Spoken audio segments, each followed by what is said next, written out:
Vast Resources has announced the Q2 2024 production report for its Baita Ply polymetallic mine and various other operational updates. I'm delighted to be joined by the Chief Executive, Andrew Prelea. So Andrew, the production report, I just want a bit of a timeline, because was Q2 when the mine was going through a stressy time in terms of cutting staff and production being curtailed as the company waited on financing?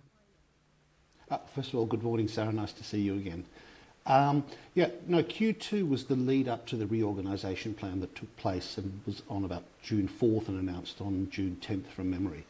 But leading up to that, we had quite a lot of issues concerning the staff. It was a unionised mine. They unionised it while I was in Zimbabwe last year. We weren't aware at the time, and all of a sudden there was a union present, and the demands of the collective bargaining agreement that expired last year in about October, the demands were that they wanted to cut their shifts down from 8 hours down to 6 hours, which doesn't work for us because there's 2 hours of prep time, 1 hour each way.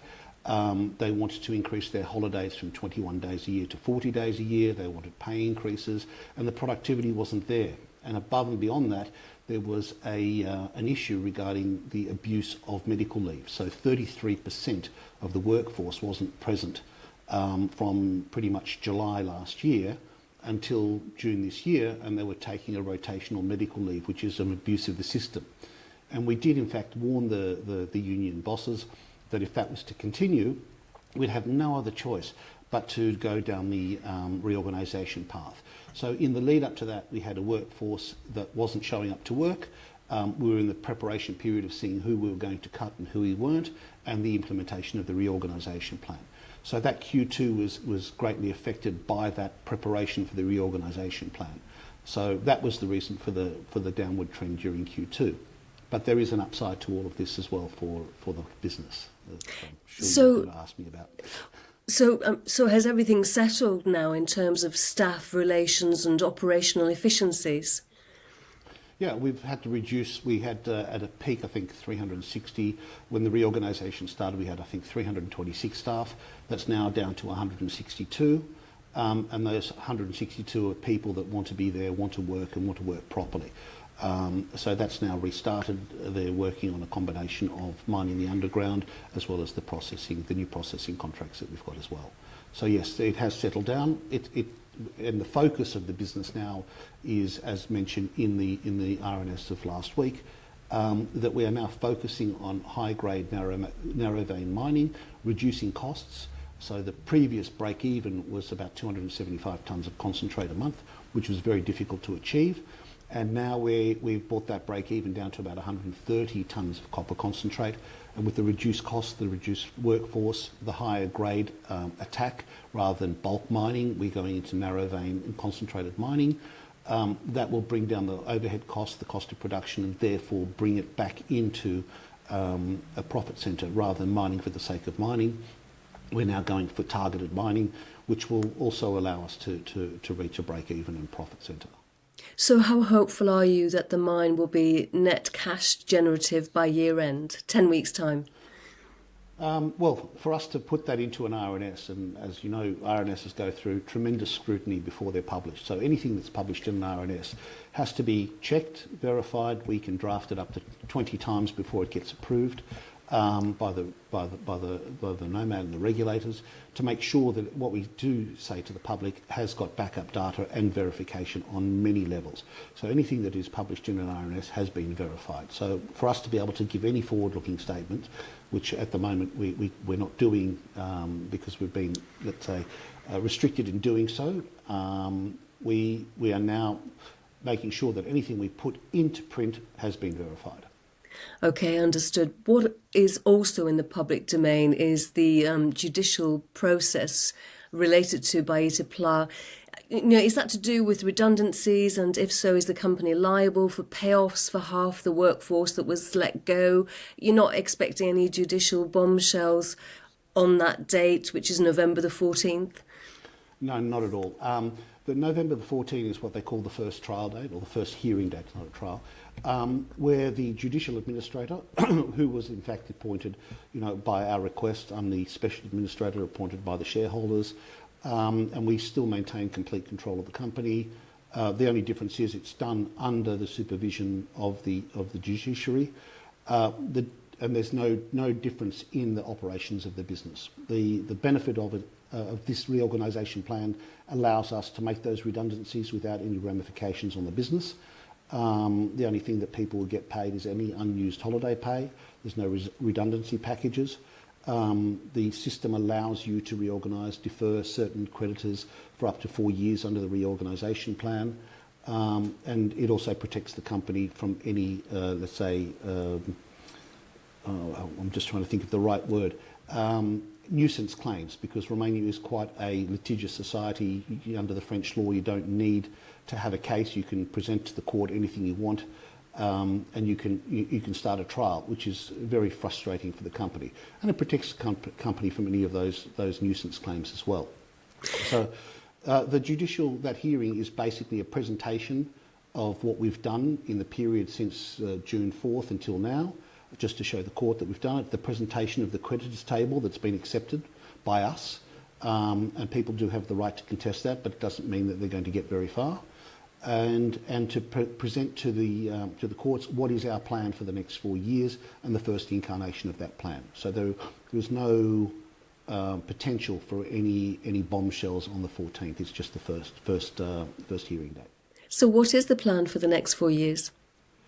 Well, we've started that already by reducing the staff costs, reducing the overhead, the narrow vein mining and implementation of that, and also the investment plan to be able to reduce costs further, increase production. Even though 130 tonnes a month is a break even, it's not where we want to be. It's just a starting point by having the reduction in staff. It's also about creating a decline from all the way down the bottom at level 18, level 19, which is where we're attacking now. Eliminating the spirals, which takes 27 minutes to haul every load of ore from below to the shafts that finish at level 18 at the top. And as we go deeper, the intention is to then drive a shaft all the way down from the bottom of the mine all the way to the processing plant and reduce that transport time from 27 minutes to 3 minutes. Okay. So that's the actual long-term plan that we plan on implementing over time. Very good. But the company is more than Baita Plough. What's the update on revenue from the Hanesh gold mine material and concentrate? I mean, that's an extremely great add-on to the company. I mean, Hanesh was historically the largest gold producer in the country, going back centuries actually. It was closed down, I think, in 2006. It has 32 waste dumps and tailings dams within the perimeter. It's 27 square kilometres. It's actually quite huge. We've done some test work on some existing concentrate that was pre-concentrated prior to our coming on. That was that 500 tonnes of concentrate that has been tested. And the reason why the delay in that delivery is because there's a lot of free gold and a lot of fine gold in there. And various tests show up various test results. Although both quite good, we're trying to capture all of the gold so we can get it priced properly. It's bagged and ready to go. And we're just waiting. We actually took a tonne of the material. It's being smelted at the moment. And upon the final release of those that data of the assays, we'll then be able to export that, which will come straight in. And above and beyond that, we've already started processing from the initial rock dump there.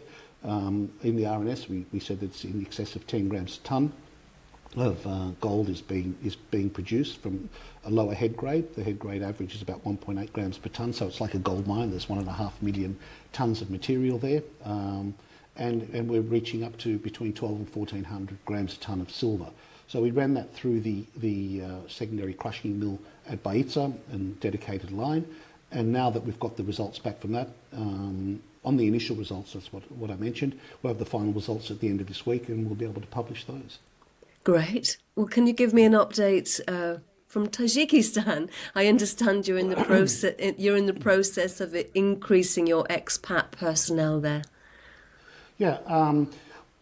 We've been asked to increase the expat personnel based on the results we've had just in the production area. In the production area, we've increased the recoveries from around 78% to 84%. They did get to 80% at some stage, but it wasn't quite 80%. The data shows that, but it was about 78, 79%. Now we're getting 84%. We've reduced costs by at least 25% in the initial 6 months of taking over the production operation. We've increased the recovery in the silver from 65% to 99%, the gold in the silver doré from 35 to 65%, and we've increased production by over 30% and recoveries.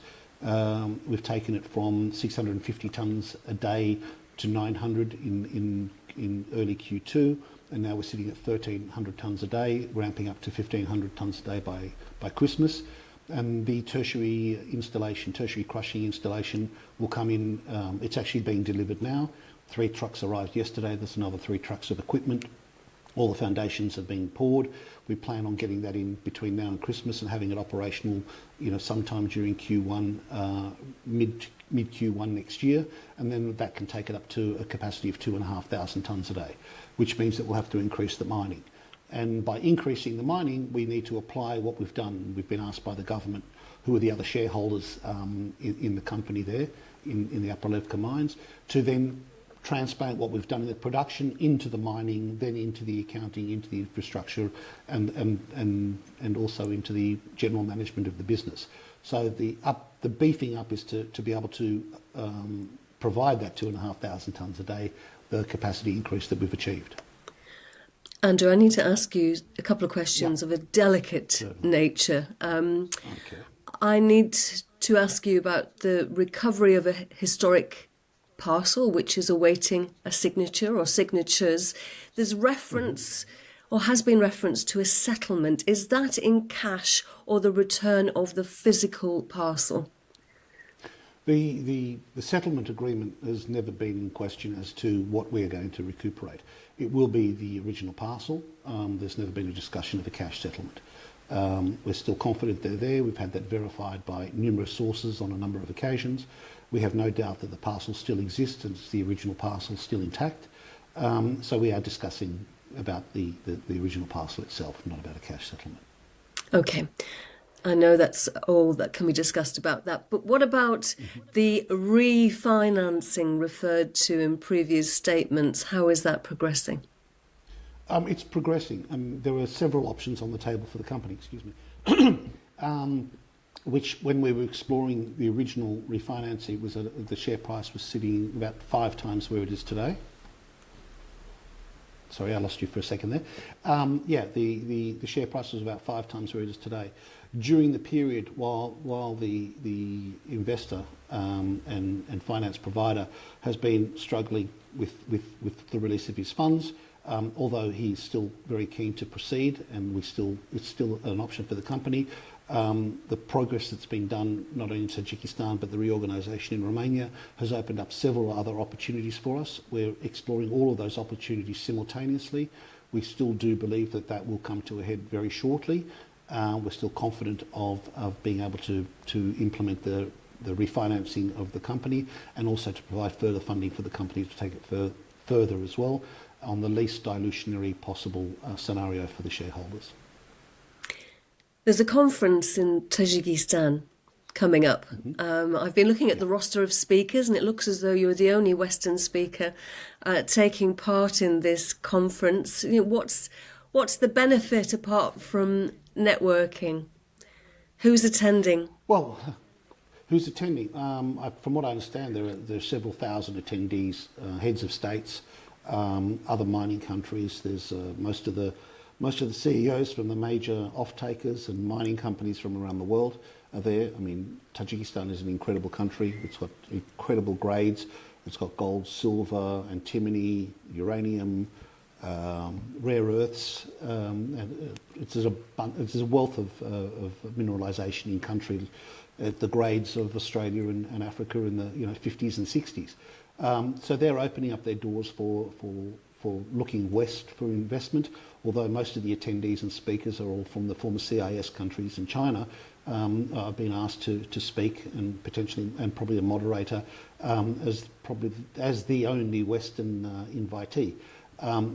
And the reason for that is because we are in country. We've made tremendous strides within the country. We're working very close with government there. We're a strong believer. There are 700 mines that were explored during the Soviet era, and only 17 mines in operation. They've got the second largest silver mine in the world. They've got the second largest antimony mine in the world. None of those are being operated or producing at the moment. So there's ample opportunity for VAST to further their footprint within Tajikistan. And I've been asked and honoured to be invited to be a guest speaker there on the list. So it is an honour for the company, and it's also very good exposure for VAST and to expand their footprint within country. And I'm very proud that we've been selected. And you better protect that voice before you take to the rostrum, Andrew Prelea. Yes, I have been. Yeah, it's been a busy week, and I'm feeling a bit under the weather. So yeah, hopefully I'll be fine by the time I get to Dushanbe on Monday. Okay, rest up, rest that voice. Andrew Prelea, Chief Executive of Vast Resources. Thank you very much indeed. Thank you very much, Sarah.